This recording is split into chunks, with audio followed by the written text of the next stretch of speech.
A astrologia é um conhecimento milenar que pode ser observado nos nossos dramas pessoais e coletivos. Nesse vídeo, eu faço uma relação entre o mito de Narciso e o evento das selfies, que se popularizou em 2012, justamente o ano em que Netuno entrou no signo de Peixes definitivamente. Netuno, que representa a imagem ideal, a fantasia, e Netuno vai ficar em Peixes até 2025.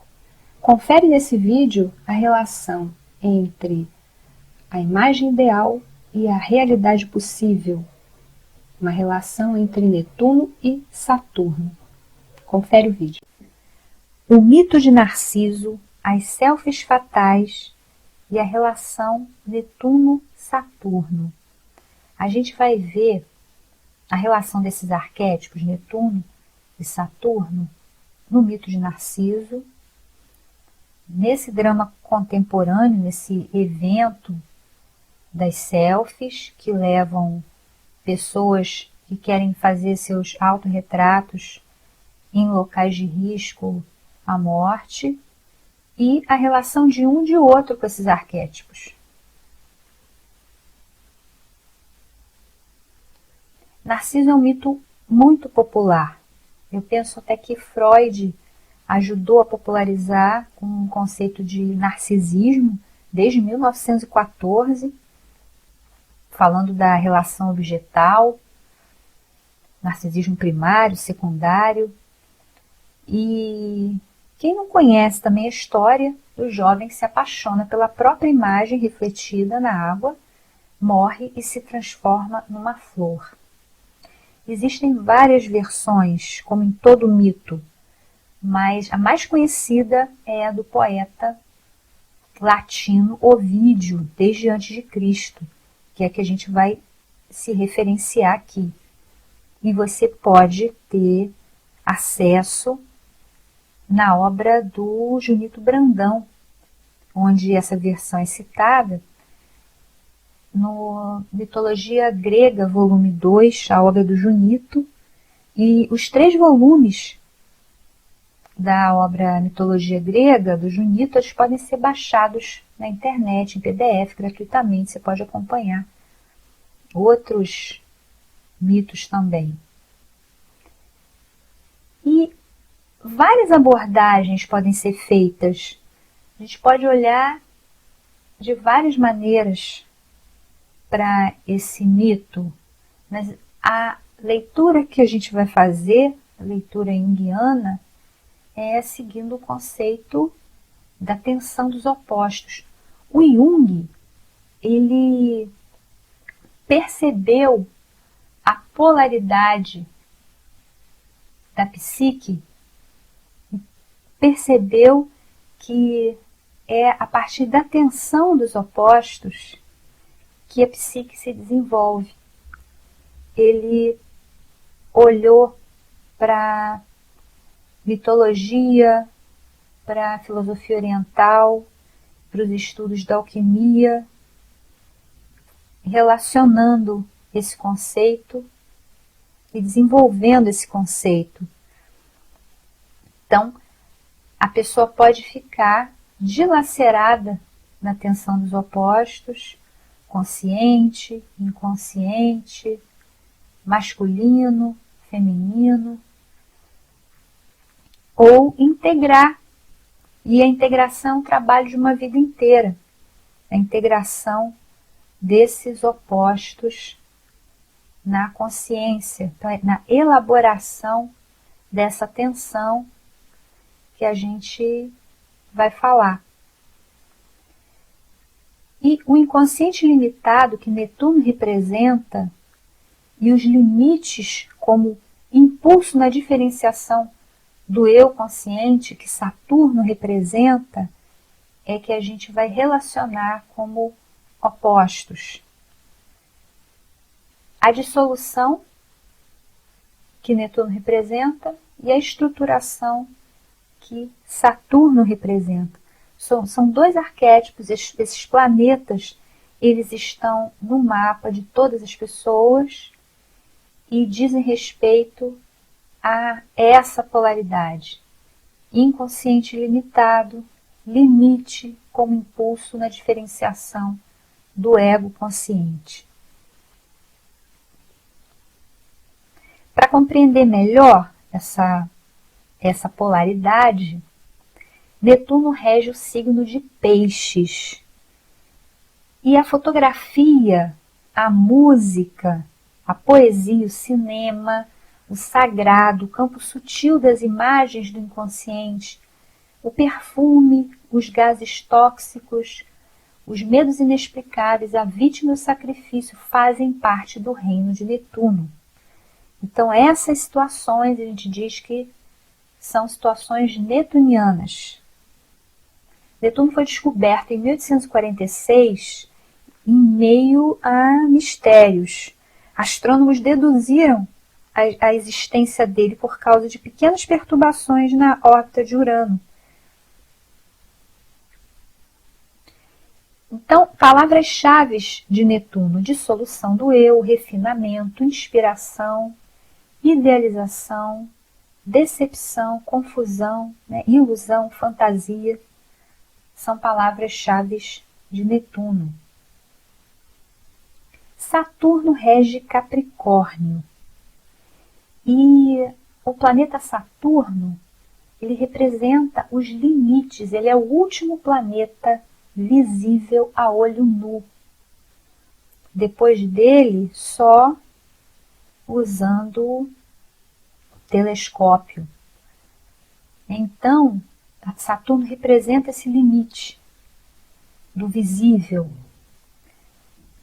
E aí a gente vê as cabras montanhesas, que são símbolos que apontam para o Capricórnio, para Saturno, e elas desenvolveram um equilíbrio perfeito e patas com adaptações muito evoluídas, e essas cabras montanhesas construíram uma base sólida de vida, um local longe dos predadores e com oferta de comida.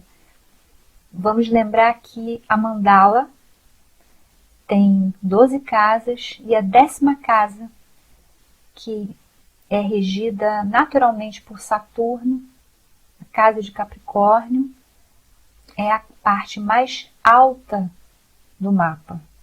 E para chegar ali, a pessoa tem um caminho de desenvolvimento que ela vai se estruturando para poder se manter nesse lugar. E é onde convergem nossos objetivos mais altos, o nosso nível mais alto de objetivos é esse lugar do meio do céu e da casa 10. Então essas cabras, elas alcançam e se mantêm nas alturas, que é o papel desse caminho do Saturno através da mandala. E quando a gente chega na casa 10, que é a sua casa natural, a gente precisa estar estruturado para poder se manter ali. O Saturno, a palavra-chave, é estrutura para o eu, responsabilidade, realização, concentração, restrição, medo do fracasso, que determina a cautela. Agora vamos ao mito. Qual a origem de Narciso? Narciso, ele é filho de Netuno, de pai e mãe. Ele é filho do rio Céfiso, do deus rio Céfiso e da ninfa Liríope. Essa união não foi consensual. O rio Céfiso representa o potencial masculino, a força que domina a ninfa, e com a sua potência fertilizadora ele inunda a ninfa que estava na beira do rio, e 9 meses depois nasce Narciso. As ninfas eram deidades femininas gregas, elas não eram imortais, mas não envelheciam, elas ficavam sempre jovens. E elas habitavam vários locais da natureza, como campos, lagos, riachos e jardins. A ninfa Liríope era uma ninfa das águas, o próprio nome diz liríope, de lírio. Então Narciso nasce e a mãe se preocupa. Por quê? Porque ele era muito bonito e essa beleza em excesso era punida pelos deuses. Só aos deuses era facultado os excessos, porque os mortais poderiam cair naturalmente na desmedida, na híbris, e seriam punidos pelas suas próprias mãos, né? Eles iriam seguir naturalmente esse caminho da desmedida. Então, Liríope consulta o profeta Tiresias, o cego que tudo vê, e pergunta se o filho viveria muitos anos. E o adivinho responde: se ele não se vir, se ele não se conhecer. Tiresias é aquele mesmo que você está pensando, do mito de Édipo. Então, Liríope, ela vê em Narciso seu oposto positivo, belo, perfeito. Ela precisa dele para se sentir completa. E esse estado simbiótico impede que ela o veja em sua totalidade. Ela vê apenas um aspecto da beleza. E ela fica fixada na imagem da beleza do filho. E olhar da mãe é destino. E ali, naquela fixação, ela traça o destino do filho.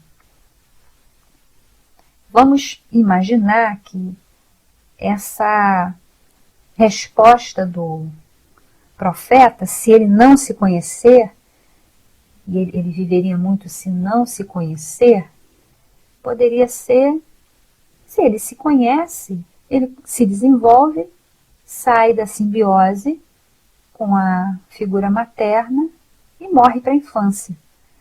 Então, se ele não se conhece, ele vive muitos anos nessa simbiose junto com a mãe.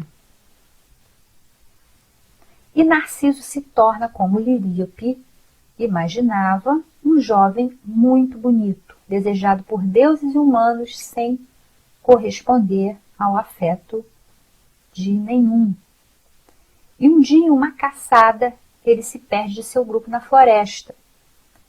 Ele chama por seus companheiros: alguém me escuta? Eco, a ninfa apaixonada, mais apaixonada de todas, responde: escuta!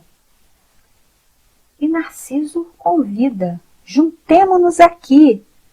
E claro que Eco imagina que era um convite para ela. Se alegra e responde: aqui! Nesse momento é bom a gente esclarecer a história de Eco. A ninfa Eco foi punida por Hera. Hera é a filha de Saturno. Vamos imaginar nessa imagem, imagina que Eco está adentrando o Olimpo, porque foi chamada por Zeus para distrair a sua esposa, para que ele pudesse estar com as ninfas, suas amigas. Hera descobriu a astúcia e condenou Eco a repetir somente as últimas palavras de tudo que ouvia. Então, Eco e Narciso representam essa relação de opostos. O mito de Narciso não pode ser entendido sem a presença de Eco. Eco se expressava somente através do outro, e Narciso vive em estado de onipotência psíquica e nega o contato com o outro. Hera, a filha de Saturno, ao punir Eco, possibilita sua cura, porque Eco, calada, reflete e, ao escutar a sua própria voz, reconhece o seu potencial. Aí vamos lá de volta à floresta. Eco, apaixonada, vai ao encontro de Narciso, e Narciso rejeita a ninfa. A ninfa repudiada se isola, definha até a morte e se transforma num rochedo. Interessante esse símbolo do rochedo, o que é uma rocha, né? Um agregado de matéria. Então ela se forma através de outros.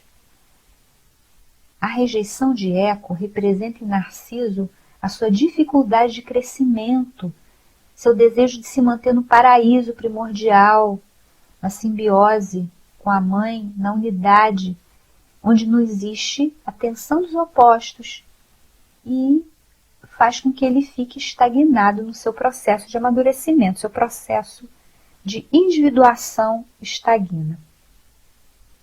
Nêmesis pune Narciso, ele atenta contra o princípio de Eros. Eros é o Cupido, filho de Afrodite, de Vênus. As ninfas clamam por vingança e Narciso é condenado a amar um amor impossível. Naquele mesmo dia, Narciso, caminhando pela floresta, vê um lago de água muito cristalina, se curva e no espelho d'água se apaixona pelo que vê. Narciso, ele reconhece seus limites na água, mas ele fica preso na imagem. O desenvolvimento para com a fixação. Se forma uma defesa. Então, quando a alma sofre, esse sentimento ele pode ser muito criativo. A pessoa pode elaborar ou pode ficar fixada em uma das extremidades da polaridade e gerar uma compulsão de repetição, uma neurose. Então, Nêmesis pune Narciso e possibilita sua cura. Ele tem a possibilidade de ficar preso no inconsciente, indiferenciado, ou se reconhecer separado. Narciso tem na raiz etimológica a palavra narque, que significa entorpecimento. Ele fica entorpecido. Ele discrimina a imagem como sendo ele mesmo, mas o encantamento é mais forte e ele não consegue se distanciar. Ele definha, morre e se transforma em uma flor delicada. Os narcisos florescem na primavera em lugares úmidos, onde há muita vida. A flor está unida ao ritmo das águas, ao ciclo de morte e renascimento das estações do ano. Então, Narciso ficou fixado, mas a sua morte representa a esperança de uma vida transformada e mais fecunda. O mito de Narciso descreve o caminho que todos nós percorremos para desenvolver a consciência e se inicia antes do nascimento. Onde você estava antes do nascimento? No útero da sua mãe. Na origem, na unidade, nas águas do inconsciente, que a casa 12, regida por Netuno, representa. Então, na mandala astrológica, a 12ª casa, que é o final desse caminho, também representa o que vem antes do nascimento, que é o ascendente, a primeira casa. E aí, a criança nasce, e esse contato simbiótico com a mãe, ele continua por algum tempo. Existe aquele campo psíquico da unidade que gradualmente a criança vai se separando. E na primeira quadratura de Saturno aos 7 anos, as necessidades da criança de aprovação dos pais,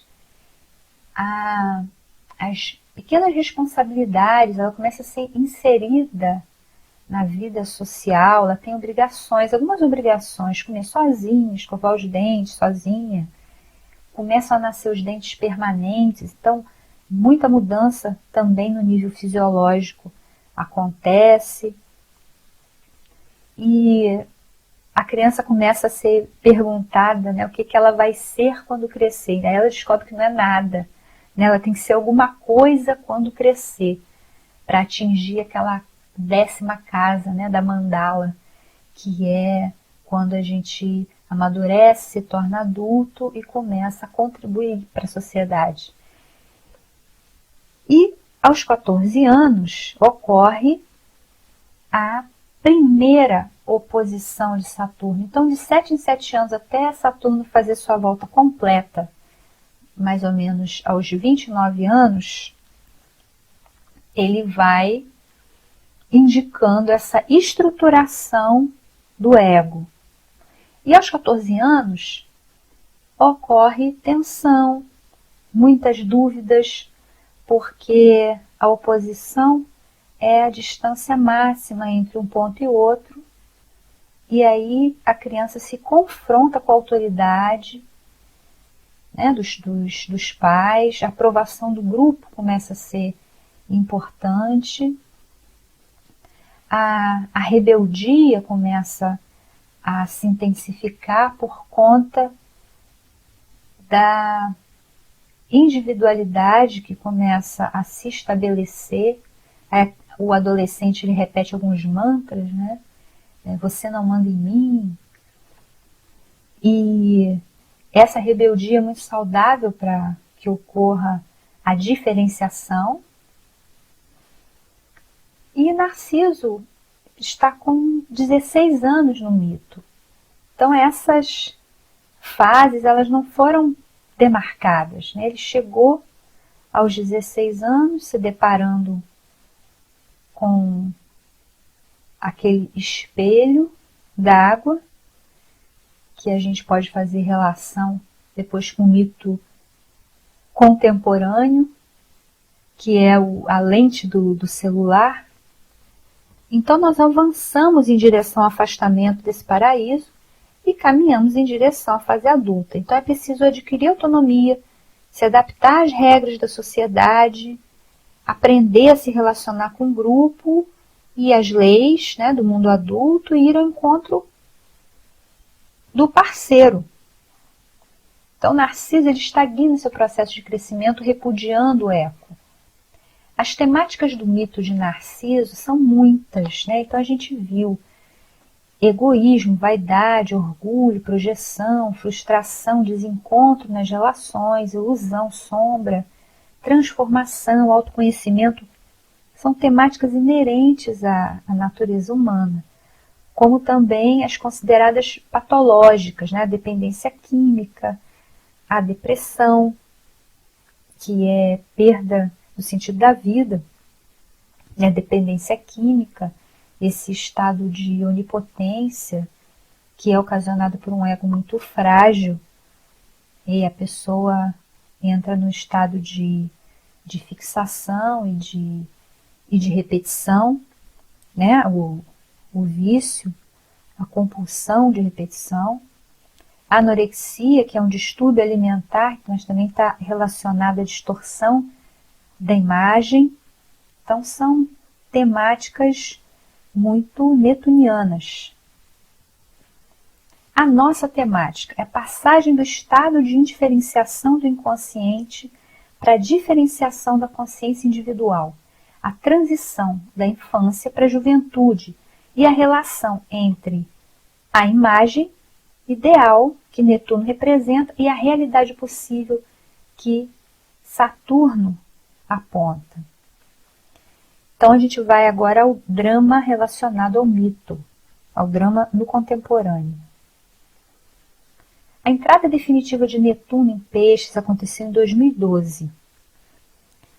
E Netuno, ele está em domicílio no signo de Peixes, ele está em casa no signo de Peixes. E a selfie, que é o autorretrato, Netuno aponta para imagem, para fotografia, foi eleita a palavra internacional do ano em 2012. Então foi esse evento que a gente pode relacionar ao arquétipo.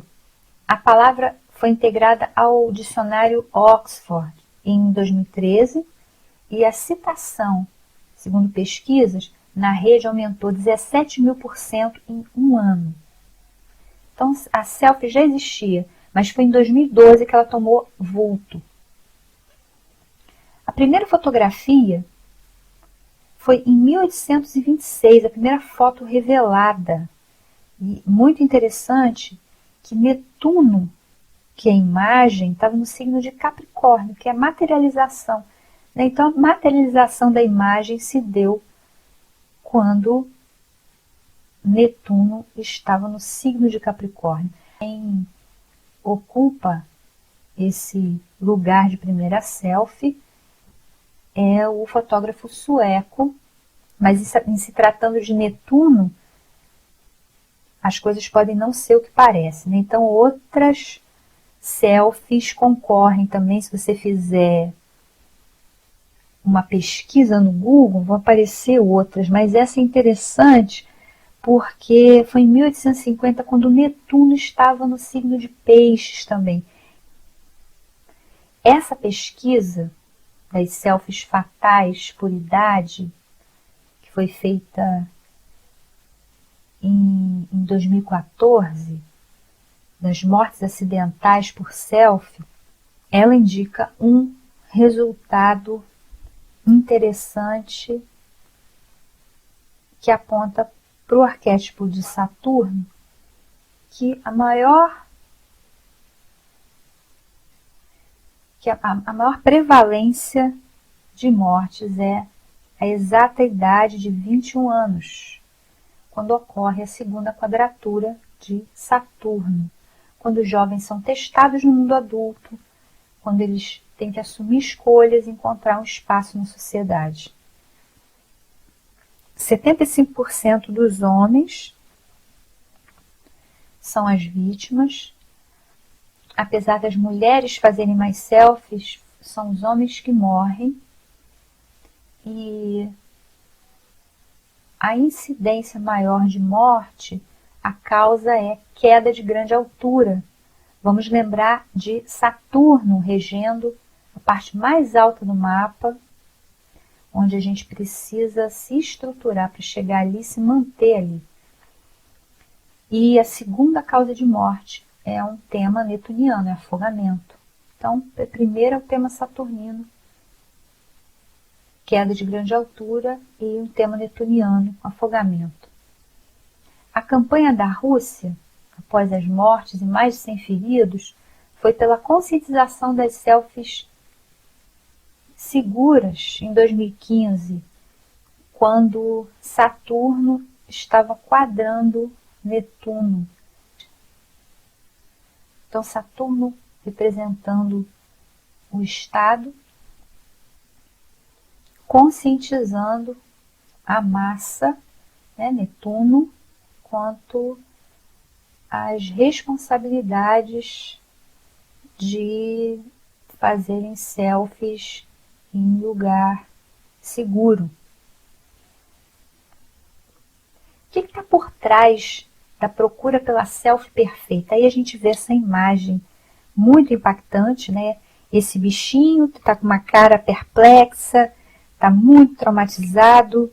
Nunca na vida dele ele imaginou que ia passar por uma situação dessa, de ser molestado por um humano.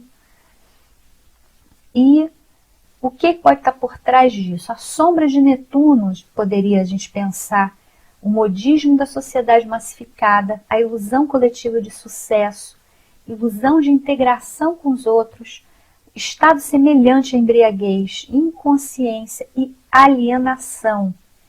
E a situação saturnina, né? Obter validação social, construir uma identidade socialmente desejável, realizar algo que considere importante. E aí, como a maioria dos mortos, nessa quadratura de Saturno, a negligência ela é punida. Não combina negligência com quadratura de Saturno. Então, é uma fase que indica responsabilidade, prevenção, cautela. E quem não tem esse Saturno interno estruturado, quando está nessa idade, chega a essa idade, numa situação netuniana, né? Por exemplo, se dirigir, não beba. Bebida está ligada a Netuno também, alteração do nível de consciência. Essas tragédias podem acontecer. Então, uma relação construtiva Netuno-Saturno, o que a gente poderia pensar? Se responsabilizar Saturno, né, pelos próprios sonhos, Netuno, realizar Saturno, sonhos possíveis, Netuno, estruturar na vida, estruturação, Saturno, espaço para inspiração, fantasia e refinamento, Netuno, realização de projetos coletivos, se responsabilizar pelas expectativas que projeta nos outros, sem vitimização. Então, a gente pode construir uma relação construtiva desses princípios opostos. E tanto Narciso quanto essas vítimas ficaram fixadas na imagem.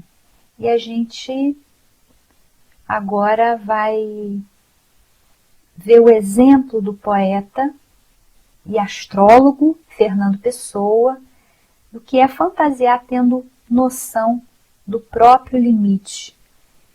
E aí ele fala da morte. E é importante lembrar também, Saturno está ligado à morte, porque antes de Plutão ser descoberto, Plutão foi descoberto só em 1930, mas desde lá dos primórdios, quando o homem começou a olhar para o céu, ele já conseguia ver Saturno, e Saturno era considerado o grande maléfico, o senhor da morte também. Então a morte era também um reino atribuído a Saturno. Quando vier a primavera? Quando vier a primavera, se eu já estiver morto, as flores florirão da mesma maneira, e as árvores não serão menos verdes que na primavera passada. A realidade não precisa de mim.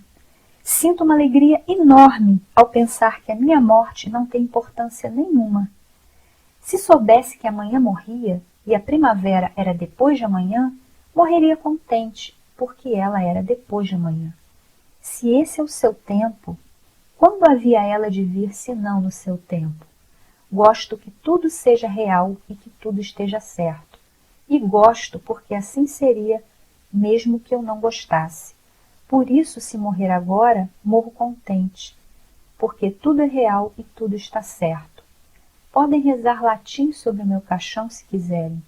Se quiserem, podem dançar e cantar à roda dele. Não tenho preferências para quando já não puder ter preferências. O que for, quando for, é que será o que é. Esse é o poema do Fernando Pessoa, sob o heterônimo de Alberto Caeiro. E aqui a gente se despede, e com a promessa de se encontrar em breve, no próximo momento, para falar sobre essa relação da astrologia com a mitologia. E a gente quer também ouvir a reflexão de vocês. Um abraço e até breve. Se você gostou, curte, deixe seu comentário. Eu sou Cláudia Rabelo, astróloga, especialista em psicologia analítica. E se você quiser deixar seu e-mail no nosso site, você vai receber muito conteúdo de astrologia, psicologia e desenvolvimento pessoal. A gente se vê.